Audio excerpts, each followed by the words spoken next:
Hey guys, welcome back to our channel. So in this video, I'm going to teach you on how you can update your Roblox on your PC or laptop.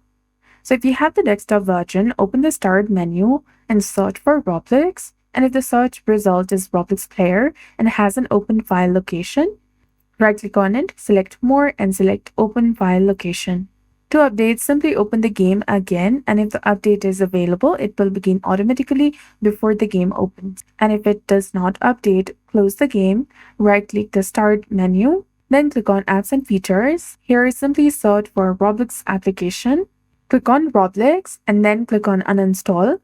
Completely remove and uninstall the application from your computer, and then go to the official Roblox website, and from here, simply install the Roblox application.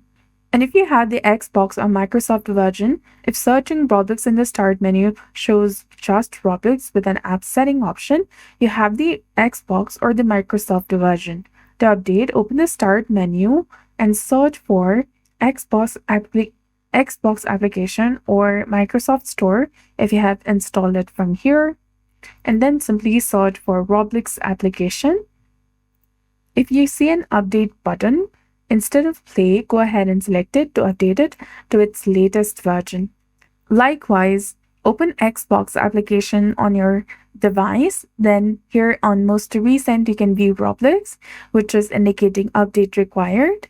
Go ahead and select update, which is highlighted in green color. And after some time, the Roblox application will be fully updated. So that's it. I hope you found this video helpful. If you did, please like, share, and subscribe. Thanks for watching. We'll see you again in the next one.